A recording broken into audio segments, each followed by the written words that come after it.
En complément de ce qu'a dit M. René Dosière, on va suivre avec intérêt l'évolution des prochaines années pour voir si la loi de confiance 2 que vous évoquez pourra inclure certaines des axes que vous préconisez. Je vais passer maintenant la parole au magistrat et on va commencer par M. Alfani, qui est un nom très connu dans le paysage de la justice française.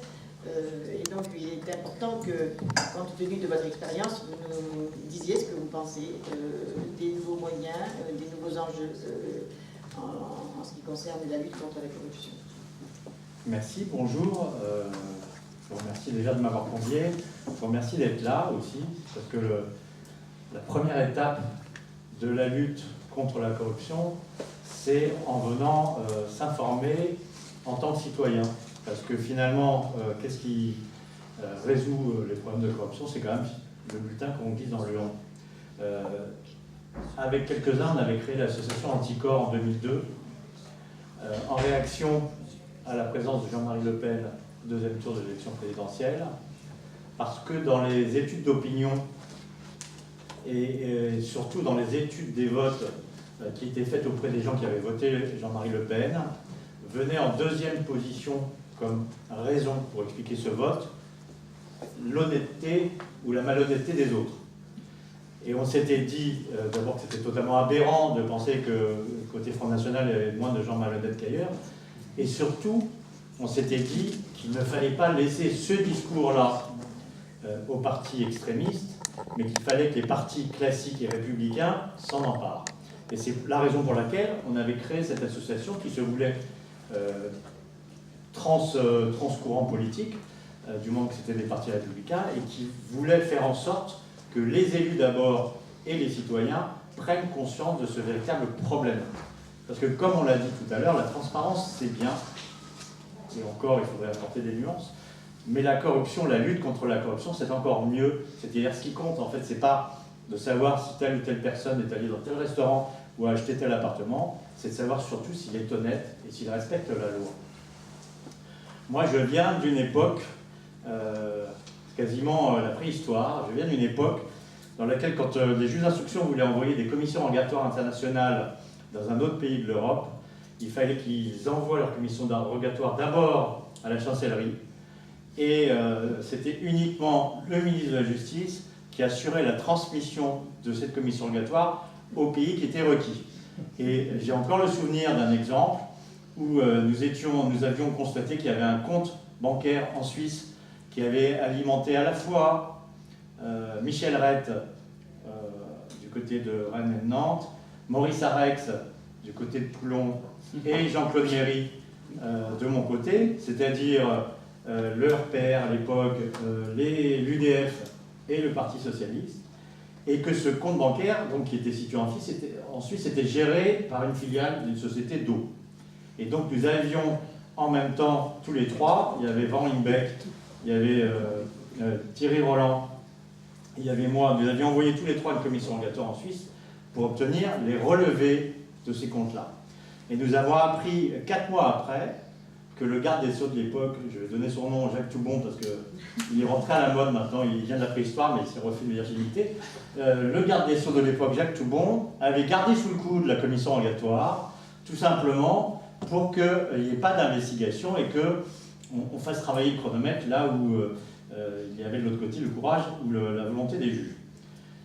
C'était le temps où les investigations internationales, et je pense notamment à la Suisse, faisaient l'objet d'un recours de la part des nombreux avocats grassement payés de certains politiques ou de certains membres du BTP, parce que on a parlé beaucoup des politiques, mais la corruption c'est aussi les corrupteurs et c'est aussi les membres des sociétés, notamment du bâtiment et des travaux publics, qu'à l'issue de ces recours, quand on avait la chance de voir la commission rogatoire rentrer 6 mois ou 8 mois après dans notre cabinet, les lignes intéressantes des relevés bancaires, par exemple, étaient caviardées. C'est-à-dire qu'on voyait du Tipex qui était mis sur un certain nombre de lignes, de sorte qu'on savait qu'il y avait un virement intéressant qui s'était quelque part produit, mais on n'en avait pas connaissance.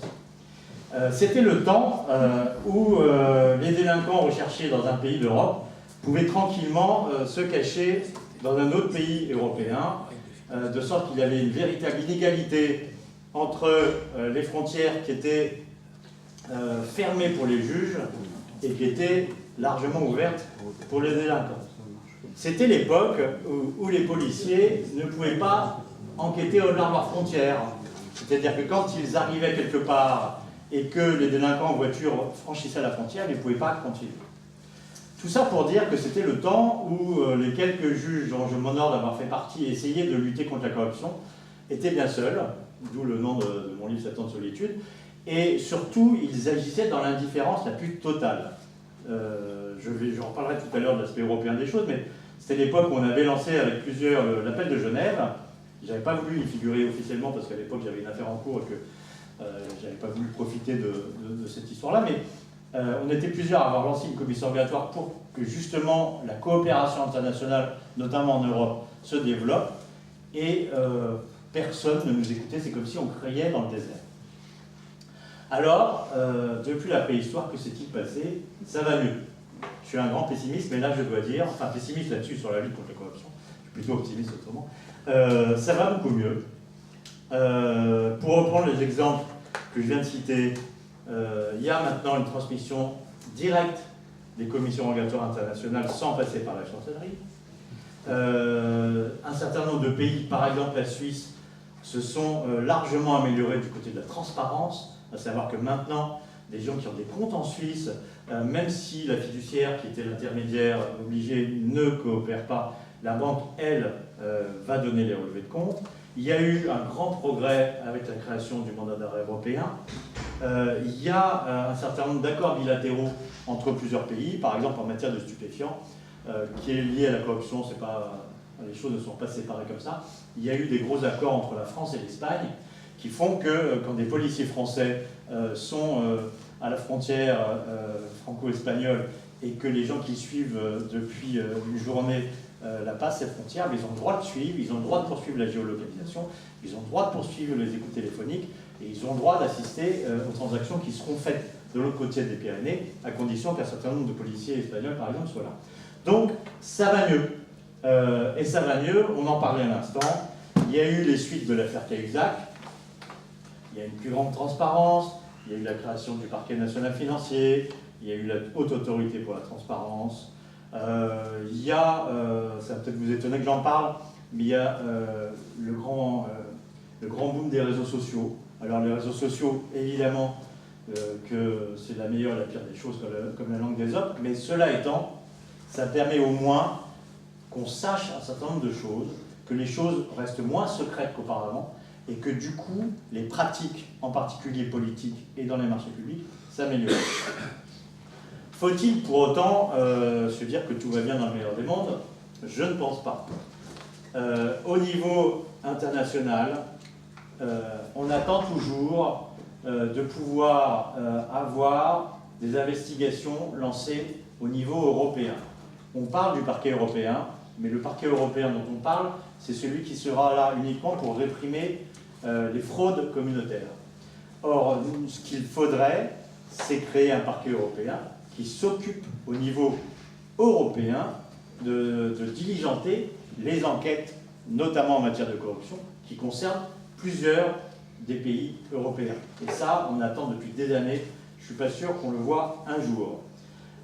D'autre part, au niveau de la lutte contre les paradis fiscaux, on en parle beaucoup.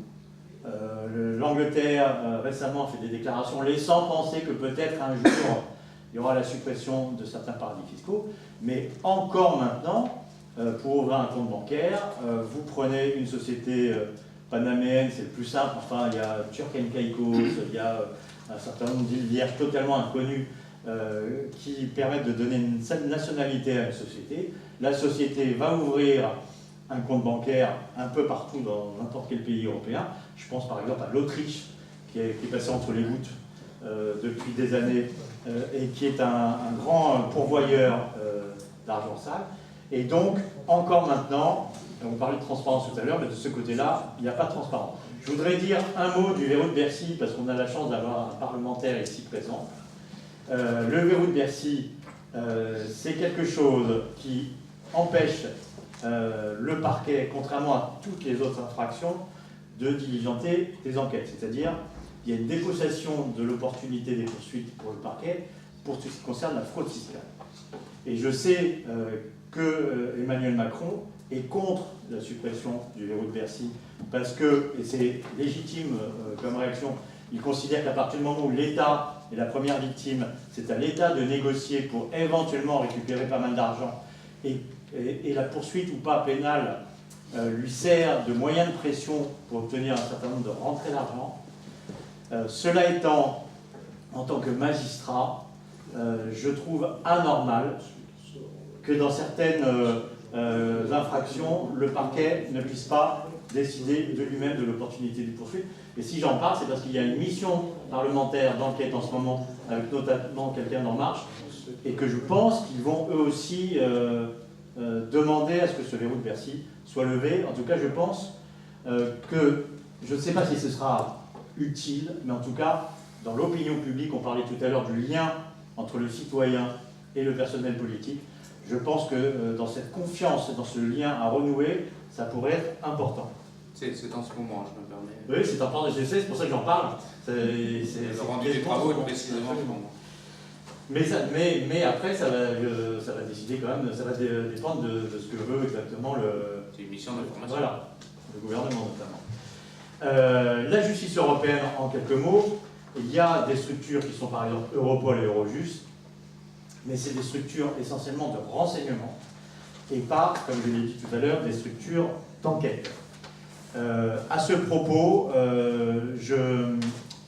j'ai pensé dernièrement à la création potentielle de ce qu'on pourrait appeler un FBI européen uniquement pour tout ce qui est enquête administrative et notamment enquête sur les fraudes fiscales et que la France puisse éventuellement lutter pour la création de ce FBI européen, ça pourrait être extrêmement important. Ça, c'était au niveau européen. Au niveau français, un petit mot, journaliste américain, pendant la campagne électorale qui avait vu Jacques Chirac être élu, il m'avait interviewé et la question qu'il m'avait posée, à laquelle je n'ai jamais eu de réponse, c'est pourquoi en France, vous réalisez les hommes et les femmes politiques à casserole. Je n'ai pas donné de réponse, parce que je n'en ai pas. C'est vrai que par rapport à certains pays, par exemple la Scandinavie, où un ministre de la Justice avait dû démissionner parce qu'elle avait reçu en cadeau une tablette de chocolat, c'est deux mondes différents, et donc il ne s'agit pas d'aller vers ces extrémités-là. Cela étant, je pense qu'il y a du travail à faire pour, on parlait encore une fois de lien, mais redonner envie aux citoyens de faire attention à ces critères-là avant de voter. On parlait des exécutifs locaux aussi. Moi, je pense que sur les 500 000 élus, comme dont parlait René Dosière, il y a un bon nombre d'élus honnêtes. Le problème se passe avec les chefs d'exécutifs locaux, les présidents de conseils régionaux, les maires des grandes villes, etc. Et moi, j'avais parlé avec quelqu'un d'une société d'eau qui n'existe plus sous son nom, qui existe toujours sous un autre nom, qui me racontait que son travail, et ils étaient une quinzaine comme ça en région parisienne dans ce cas, son travail c'était d'aller au contact des nouveaux élus pour leur dire ça se passait comme ça avec votre prédécesseur, voilà ce qu'on aimerait sur la façon dont nos accords vont perdurer. Et donc il y avait une formation au sein de cette société d'eau, des gens qui allaient au contact des élus. Et on a un député du Val-de-Marne, j'ai connu un maire du Val-de-Marne qui touchait 1% sur chaque repas versé dans les cantines scolaires. Donc il y a quand même des choses dont j'espère qu'elles ont disparu. J'en suis pas pour autant entièrement sûr, et il est important d'en avoir conscience. Un mot sur les marchés publics aussi. Il y a une généralisation des METP, il y a toujours la même concentration qu'il y a une quinzaine d'années dans le BTP, et cette concentration évidemment favorise les ententes et la corruption. Vous savez très bien qu'on a 3 grands groupes de bâtiments publics en France. Ces 3 grands groupes s'arrangent le plus souvent, sans même passer par les élus, s'arrangent pour se répartir les marchés publics. Alors c'est pas toujours le cas et c'est moins le cas, mais ça existe toujours. Et c'était favorisé par le fait qu'on mettait souvent à la tête des commissions d'appel d'offres les gens qui étaient les moins compétents. Moi, je parle d'expérience quand j'avais eu l'affaire des HLM de Paris. On avait mis à la tête de la commission d'appel d'offres de l'OPAC quelqu'un qui ne connaissait même pas la différence entre un appel d'offres restreint et un marché négocié, par exemple. Donc, c'est extrêmement important de s'attacher au marché public pour essayer d'avancer. Bon, un mot, on a parlé des campagnes. Il y a des commissions, mais elles n'ont pas de moyens de contrôle concret, elles n'ont pas de moyens d'investigation. Et on parle souvent en ce moment, il y a un reportage à la télé de, par exemple, ce qui se passait avec l'ancien président de la République et la Libye. On peut s'étonner toujours que les comptes aient été validés. Pourquoi ils ont été validés? Un mot sur les partis. Il y a des partis, on sait très bien, qui sont créés uniquement pour apporter de l'argent. En 2014, on avait compté 400 formations politiques qui avaient déposé des comptes et qui avaient reçu des subsides de la part de l'État. On sait très bien qu'il existe des clubs, des organismes de formation, des fondations, des structures qui récupèrent de l'argent, des structures qui font des dépenses de location de salles, d'études de sondage, etc., pour les partis politiques. Donc ça évite aux partis politiques de les faire apparaître dans leur compte de campagne, mais pourtant les dépenses existent. Et puis, un mot sur les hommes politiques et les femmes politiques. On a parlé beaucoup des emplois fictifs l'année dernière. Moi, là-dessus, je proposerais que les assistants parlementaires des assemblées françaises soient payés comme ça se passe au niveau européen, par l'organisme, c'est-à-dire l'Assemblée nationale et le Sénat, et non pas par les parlementaires. Alors, quelques solutions très rapides. Fermeté, inéligibilité à vie pour les hommes politiques condamnés pour infraction financière, les hommes et les femmes politiques. Interdiction de marché public pour les sociétés dont un cadre important a été condamné pour corruption, parce que dans les grosses sociétés, il y a le mouton noir, celui qu'on désigne par avance pour répondre pénalement des mauvaises pratiques de la société. Et on dira, bah, c'est pas nous, c'est lui, on ne savait pas. On se dit, ah non, vous nous apprenez ça, mais c'est vraiment dégueulasse, on ne savait pas du tout. Mais en fait, évidemment, il était payé pour ça. Et donc, si on fait payer uniquement l'homme ou la femme qui a été désigné, bah, c'est pas bien, ça ne sert à rien. Il faut faire payer l'entreprise pour l'interdire, notamment de marché public. Bon, les mandats, on en a parlé, c'est extrêmement important, c'est vraiment extrêmement important. Le mandat unique, un mandat dans le temps, on a prévu 3 mandats, moi j'étais même favorable à 2 mandats. On a parlé à l'instant d'aller-retour privé-public. C'est en fait poser la question du statut de l'élu. Ce statut de l'élu, on en parle depuis des années. Tout le monde veut le faire, ce statut de l'élu, et on ne le fait pas. Pourquoi? Parce que c'est extrêmement compliqué. Donc je pense, moi ce que je proposerais, c'est que les gens de différents partis politiques se mettent autour d'une table et essayent vraiment, avec des professeurs, avec des techniciens, autour d'une table pour essayer de savoir exactement comment on peut créer ce statut d'élu. Parce que j'ai entendu des parlementaires, notamment d'En Marche, dire récemment « je gagne 10 fois moins que ce que je gagnais dans le privé, je travaille 10 fois plus », ça c'est une parenthèse, je vais peut-être pas rester très longtemps parlementaire, je ne sais pas si on peut aller jusqu'à ces extrémités-là, mais en tout cas, c'est évident qu'il faut permettre, il y a eu une espèce quand même de révolution d'En Marche l'année dernière, il ne faudrait pas que ce soit qu'un feu de paille, et je pense qu'il faut permettre de façon pérenne à des hommes et des femmes qui n'ont rien à voir avec le domaine politique de venir, un mandat ou 2, faire autre chose et mettre leur science et leur intelligence, parce que je rejoins tout à fait Laurent Saint-Martin, ils ne sont pas là que pour agir dans le strict cadre de leurs compétences, mais d'une façon générale, faire partager leur expérience de la société. Parce que ce qui s'est passé avec ce qu'on appelle maintenant l'ancien monde politique, c'est que les hommes et les femmes politiques étaient totalement détachés de la société civile, on ne savait plus comment ça marchait. C'est le problème qui se pose d'ailleurs pour les banlieues, mais c'est un autre problème.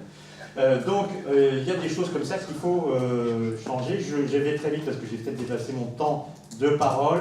Un statut de l'opposition aussi, notamment pour mettre dans la loi qu'un certain nombre de commissions devraient être exclusivement présidée par l'opposition, que ce soit au niveau national du Parlement qu'au niveau local.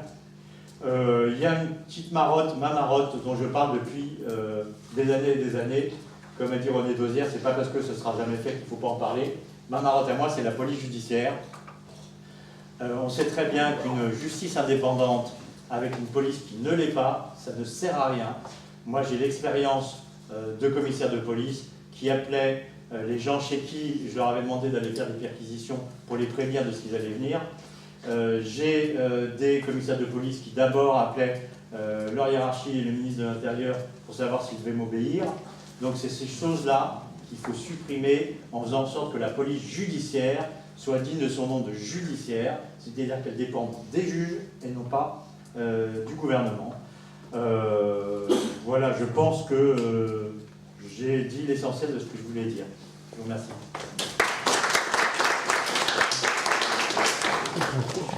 Merci beaucoup, monsieur le conseiller. C'est un véritable programme que vous livrez. J'imagine que monsieur Saint-Martin aura pris des notes, éventuellement.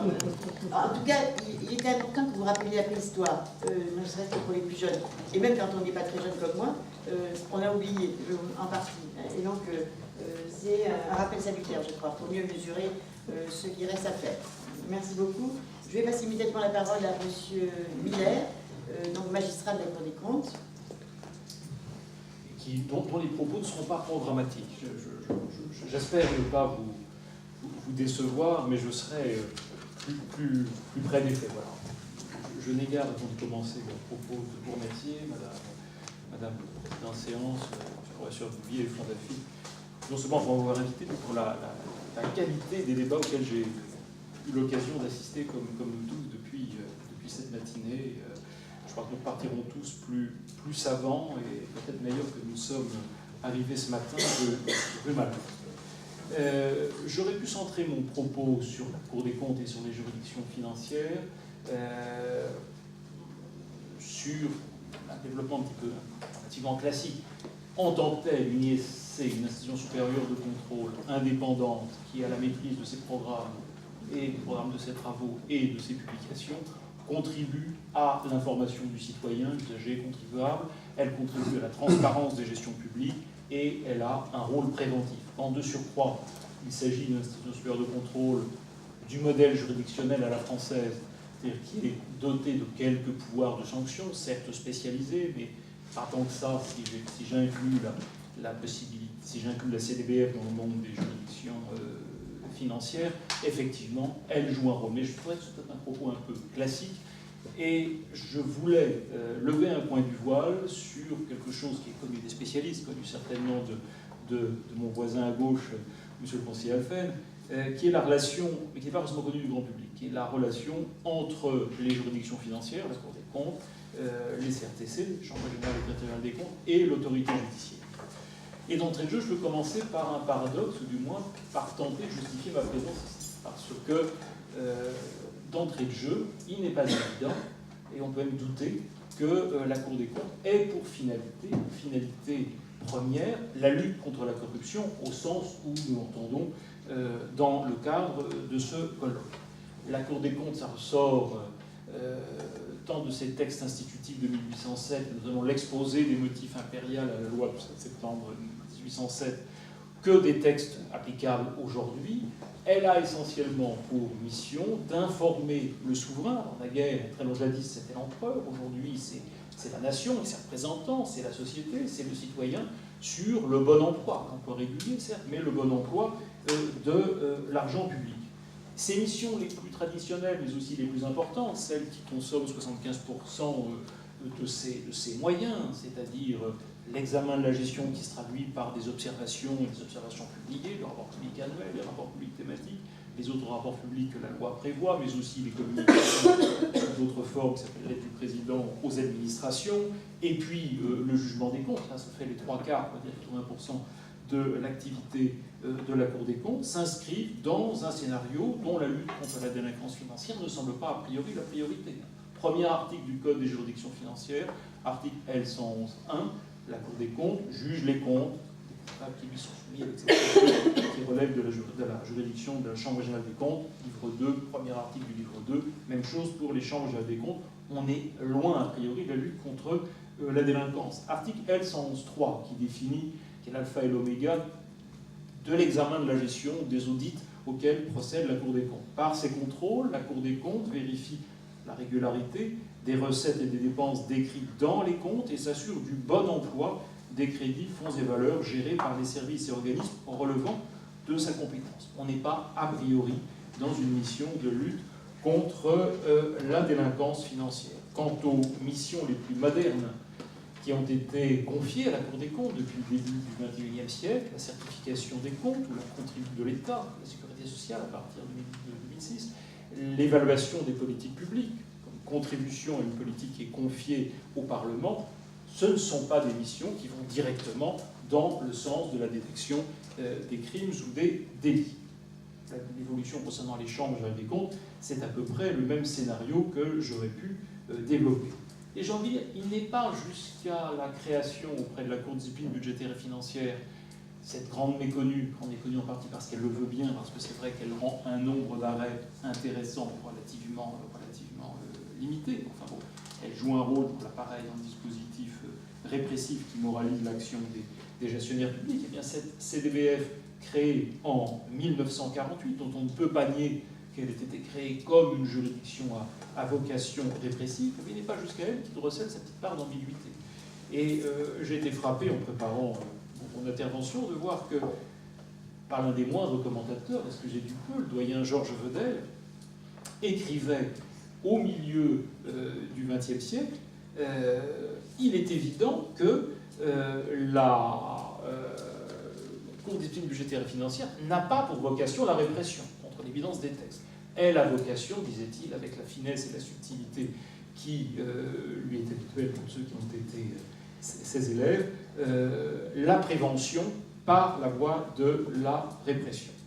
Et les commentaires pendant très longtemps sur la CDBF indiquaient qu'elle était essentiellement là pour lutter contre des infractions aux droits budgétaires, là pour l'État la méconnaissance des droits du Parlement, la méconnaissance des droits de la direction du budget dans les dépenses préalables, mais les phénomènes qu'elle réprime aujourd'hui touchant à la régularité, par exemple, un certain nombre de contrats économiques, sont, pendant très longtemps, étaient quelque chose de négligeable. Donc, elle n'était pas conçue, a priori, elle-même, comme faisant partie d'un dispositif répressif destiné à lutter contre la délinquance financière.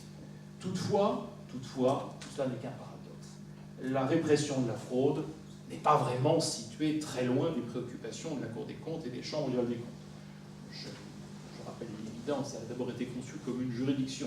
Il n'a pas été facile, d'ailleurs, il y a 200 ans, de faire passer ce qui aurait pu être une autorité administrative vaguement indépendante, la Commission de comptabilité nationale, au statut de juridiction. Il y avait de l'entourage de Napoléon des gens qui ne le voulaient pas, à commencer par le ministre des Finances. Il y avait auprès du ministre des Finances un ministre du Trésor qui défendait l'institution, et auprès de Napoléon un personnage important qui était Cambacérès, qui lui a démontré tous les avantages qu'il y aurait à constituer un corps indépendant qui saurait l'informer de ce qui se passe et que l'empereur ignore, au fond de son palais des Tuileries, dans les ministères. Et la question ne s'est d'ailleurs pas posée en 1983, quand on a voulu déconcentrer l'activité de la Cour des comptes dans un pays qui se décentralisait.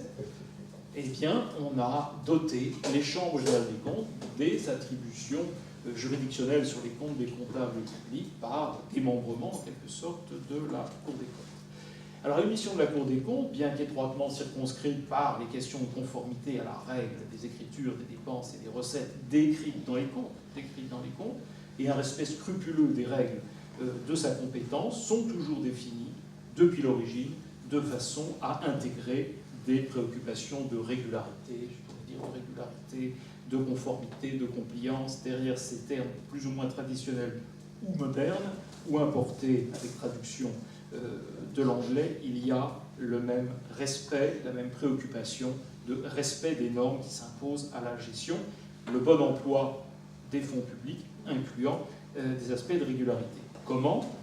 Dès l'exposé des motifs de 1807, il y a cette phrase que j'adore. prête à l'empereur, je veux que par une surveillance active, l'infidélité soit réprimée et l'emploi légal des fonds publics garanti. Donc il y a quand même la répression de l'infidélité et l'emploi légal, régulier, compliant, des fonds sont au cœur de la mission depuis les origines. Par l'instauration d'un parquet général. Pourquoi un parquet général? Certes, on dit les textes dès le début pour suivre et accompagner la procédure. Mais pour qu'il y ait un interlocuteur entre les travaux de la Cour des comptes et, alors effectivement, en 1807, il ne s'agissait pas de promouvoir l'autonomie ou l'indépendance du procureur de la République, mais le grand juge. Aujourd'hui, il devrait y avoir des choses ont un petit peu changé. Quand la Cour communique, c'est directement avec le procureur de la République. Mais enfin, on prévoyait déjà un appareil permettant à la Cour, que les travaux de la Cour puissent être communiqués à l'institution qui pouvait déclencher l'action publique. Et puis, par la définition des missions qui sont aujourd'hui attribuées aux juridictions financières dans des termes qui, à la différence des autres grandes d'autres institutions supérieures de contrôle, font toujours une place au problème de conformité, de compliance, de droit. La Cour vérifie la régularité aux objectifs qui s'associent donc aux objectifs d'une gestion économe, efficace et efficiente. Les deux éléments sont toujours mentionnés dans les textes qui définissent ce que nous entendons par des audits effectués par la Cour des comptes. Et puis, dans une période récente, ou relativement récente, à la fin du XXe siècle ou tout récemment, lorsqu'il s'est agi d'étendre les compétences de la Cour des comptes, ça a toujours été dans une perspective de moralisation accrue des gestions publiques, voire de lutte carrément contre des phénomènes de délinquance financière. Je fais allusion à la loi du 7 août 1991 qui a étendu les missions de la Cour des comptes au contrôle des organismes faisant appel à la générosité publique à la suite du scandale de l'ARC. Il n'y avait personne pour contrôler l'ARC, en tout cas il n'y avait pas d'instance capable de faire apparaître qu'il s'y commettait un certain nombre de délits, donc c'est lequel depuis, il a fallu qu'une loi confie cette mission à la Cour des comptes. Depuis, la Cour des comptes a un volume annuel de contrôle d'organismes faisant appel à la générosité publique. Et on découvre parfois un certain nombre de choses, si ça va bien dans 80% des cas, dans 20% des cas, il y a des choses un petit peu particulières.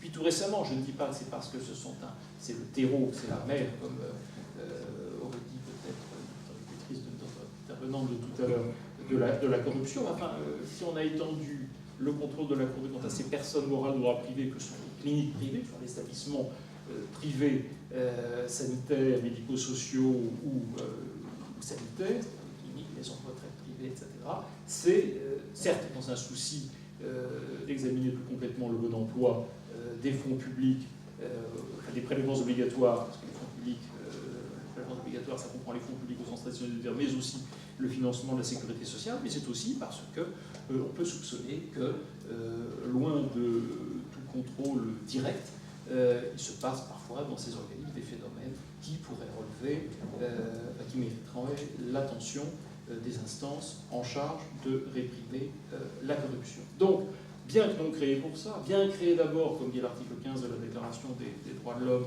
pour permettre à tout administrateur de rendre compte devant une institution de sa gestion, la Cour des comptes, elle-même dotée d'attributions juridictionnelles voisines d'une institution comme la CDBF, et incluant toujours dans ses attributions des éléments tenant à la régularité, est en situation et même en devoir de coopérer avec l'institution judiciaire dans le cadre de ses contrôles. Elle le doit à la fois par l'étendue de ses domaines de compétences. Je vous expliquais à l'instant qu'ils étaient quand même relativement étendus, même si la Cour des comptes ne voit pas tout ce qui peut être sujet à délinquance ou corruption, délinquance financière ou corruption dans le pays. Elle voit quand même beaucoup d'organismes dont les comptes traduisent une gestion saine ou malsaine, et puis surtout, ça c'est la méthode, je vais y revenir, par l'action combinée de ses formations collégiales, de son ministère public, qui est quand même au cœur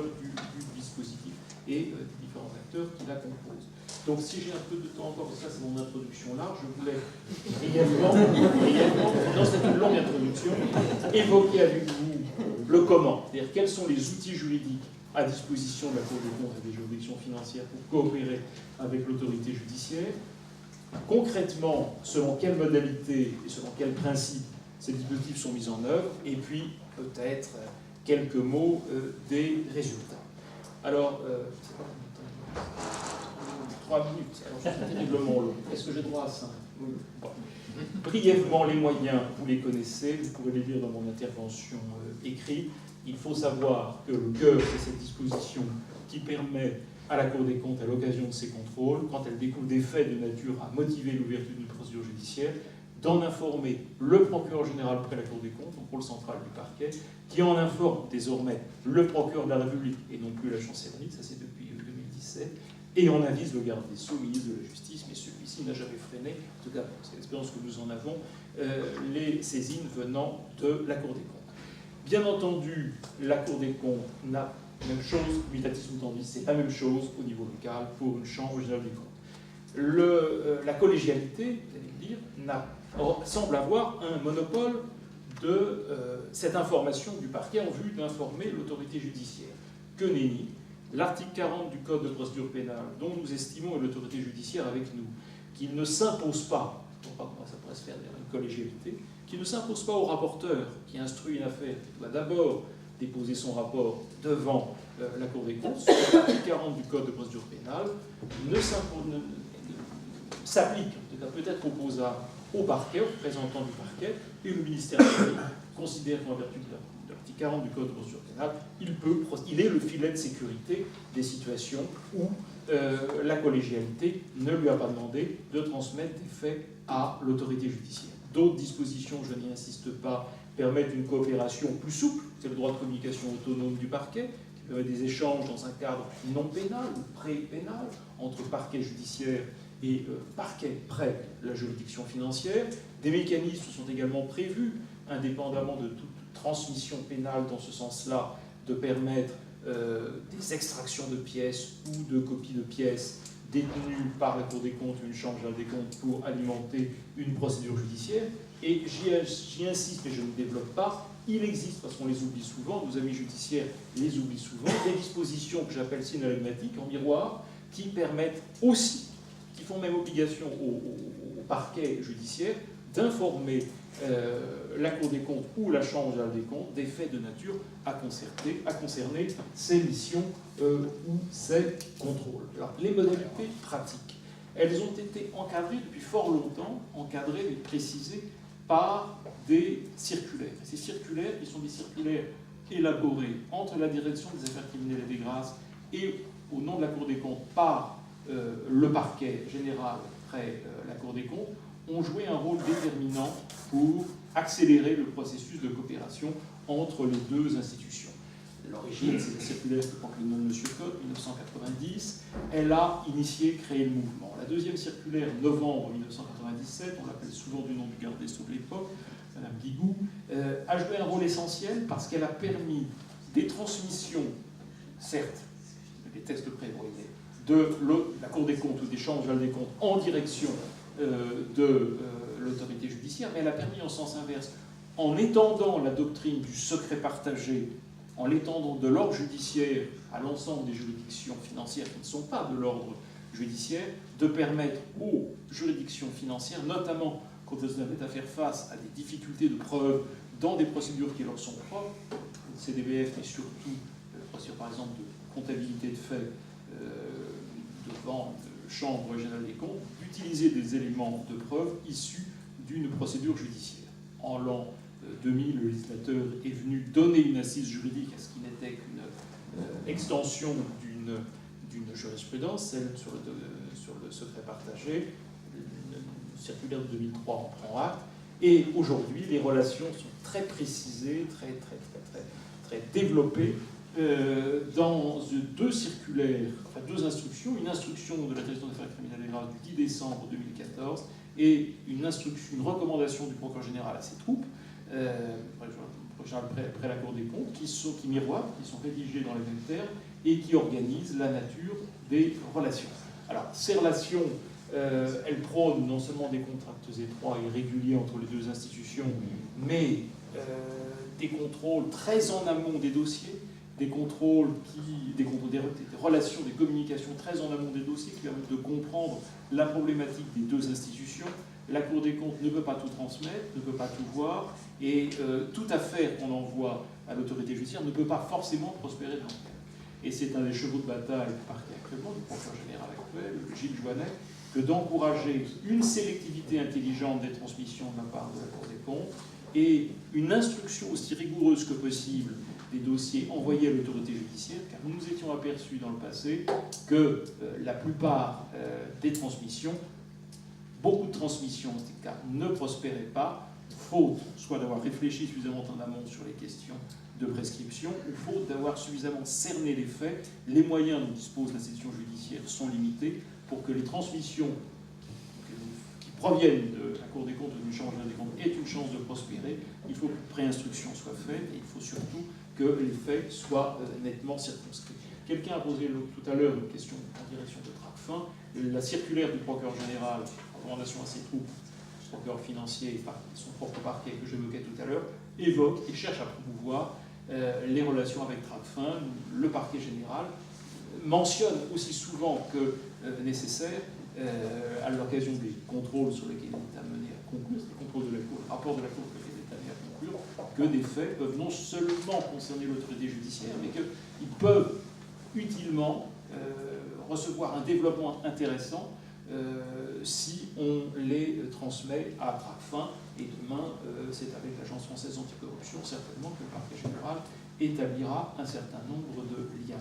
Alors, un mot du bilan, quelques chiffres, et en une minute ce sera fait. Sur les années les plus récentes, on constate une augmentation très sensible des transmissions. Je ne sais pas ce qu'elles deviennent, mais tout est fait pour qu'elles prospèrent mieux qu'avant. Des transmissions de la Cour des comptes ou des chambres des comptes en direction de l'autorité judiciaire.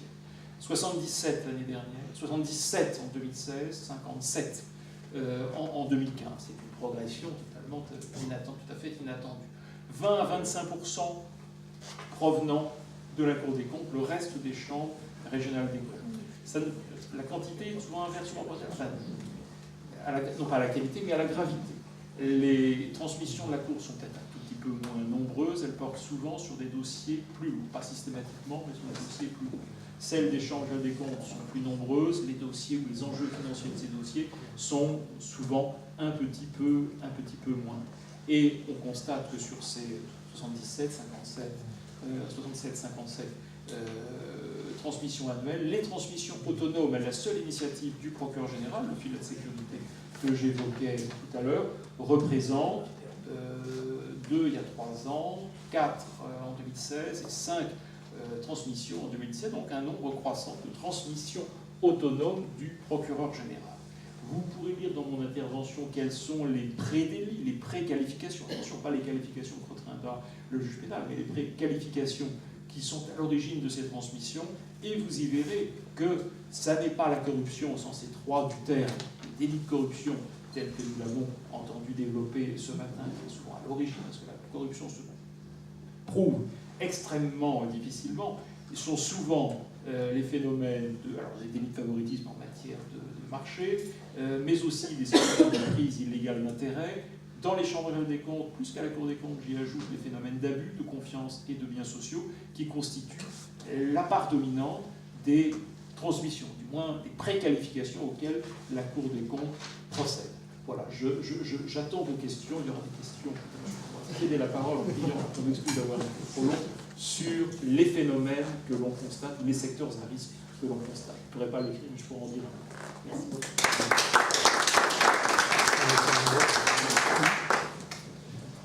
Merci beaucoup, monsieur Villers. Vous avez